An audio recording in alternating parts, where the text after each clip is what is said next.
ناظرین سبسکرائب کیجئے ہمارا رجا CSC چینل اور بیل آئیکن کو بھی پریس کریں تاکہ آنے والی ہر نئی ویڈیو آپ تک پہنچے، اور آپ کو ویڈیو کیسی لگی یہ کمنٹ میں ضرور لکھیں۔ اگر ویڈیو پسند آئے تو شیئر ضرور کرنا۔ محترم سامعین، السلام علیکم ورحمۃ اللہ تعالی وبرکاتہ۔ تو محترم سامعین، میں آج آپ کی بارگاہ میں بہت ہی اہم بات اور اہم مسئلہ لے کر حاضر ہوا ہوں۔ پیارے آقا صلی اللہ علیہ وسلم کے پیارے دیوانوں، لباس کی سنتیں اور آداب ذکر کی جاتی ہیں، بغور سماعت فرمائیں۔ دیکھیے، اللہ کا یہ احسان عظیم ہے کہ اس نے ہمیں لباس پہننا سکھایا۔ دوسرے حیوانات دیکھیے، وہ لباس نہیں پہنتے، ہمیں لباس کی دولت عطا ہوئی، اس سے ہم سردی گرمی کے اثرات سے اپنی حفاظت کر سکتے ہیں۔ یہ لباس ہماری زینت کا سبب بھی ہے اور سبب وقار بھی ہے۔ ہر قوم کا جدا جدا لباس ہوتا ہے، مگر مسلمان کا لباس سب سے ممتاز ہے۔ اللہ عز و جل لباس کے بارے میں ارشاد فرماتا ہے، یا بنی آدم قد انزلنا علیکم لباسا یواری سوآتکم وریشا ولباس التقوی ذالک خیر ذالک من آیات اللہ لعلہم یذکرون۔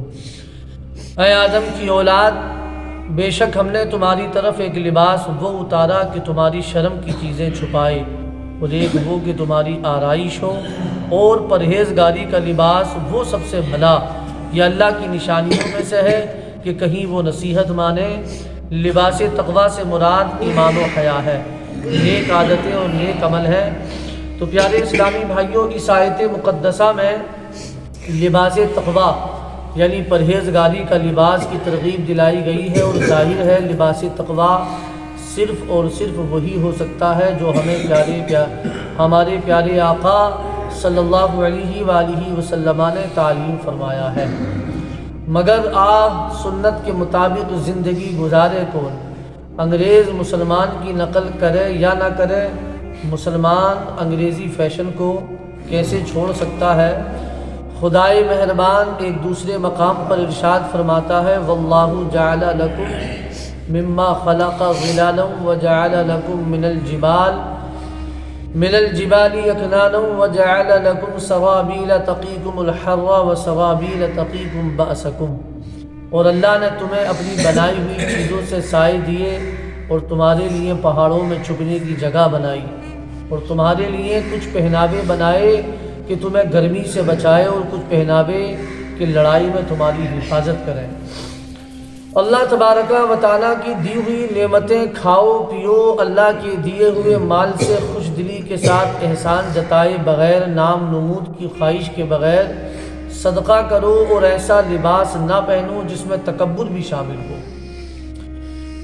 جیسے کہ تاجدار مدینہ صلی اللہ علیہ وآلہ وسلم نے ارشاد فرمایا، کھاؤ اور پیو اور صدقہ کرو اور پہنو جب تک اسراف و تکبر کی آمیزش نہ ہو۔ یعنی اللہ تبارک و تعالیٰ نے جو نعمتیں عطا فرمائی ہیں، ان سے کھاؤ بھی پیو بھی اور لباس بھی پہنو، اور اللہ کی راہ میں صدقہ بھی کرو، لیکن ضروری یہ ہے کہ تکبر نہ کرو، نام و نمود کو بالکل اپنے اندر جگہ نہ دو، اور اسراف کی بھی اس میں آمیزش نہ ہو۔ ریشم کا لباس اسلامی بھائیوں کو پہننے کی اجازت نہیں۔ حضرت سیدنا علی رضی اللہ تعالیٰ عنہ فرماتے ہیں کہ تاجدار مدینہ صلی اللہ علیہ وآلہ وسلم کے لیے دھاری دار ریشمی جوڑا بھیجا گیا۔ آپ صلی اللہ علیہ وسلم نے میری طرف بھیج دیا، میں نے اس کو پہن لیا۔ میں نے مدنی تاجدار صلی اللہ علیہ وآلہ وسلم کے چہرے مبارک پر ناگواری کے آثار دیکھے۔ آپ صلی اللہ علیہ وسلم نے ارشاد فرمایا، میں نے تیرے پہننے کے لیے نہیں بھیجا تھا، بلکہ میں نے اس لیے بھیجا تھا کہ پھاڑ کر عورتوں کے درمیان اوڑھنیوں میں تقسیم کر دے۔ ریشم کا لباس یہ مردوں کے لیے حرام ہے۔ حضرت حذیفہ رضی اللہ تعالیٰ عنہ سے روایت ہے کہ سرکار مدینہ صلی اللہ علیہ وآلہ وسلم نے مردوں کو ریشم اور سونا پہننے سے منع فرمایا ہے، یہ کافروں کے لیے دنیا میں ہے اور ہمارے لیے آخرت میں ہے۔ حضرت ابو امامہ رضی اللہ تعالیٰ عنہ تاجدار مدینہ صلی اللہ علیہ وسلم سے روایت کرتے ہیں، فرمایا، دنیا میں جو شخص ریشم پہنتا ہے آخرت میں نہیں پہنے گا۔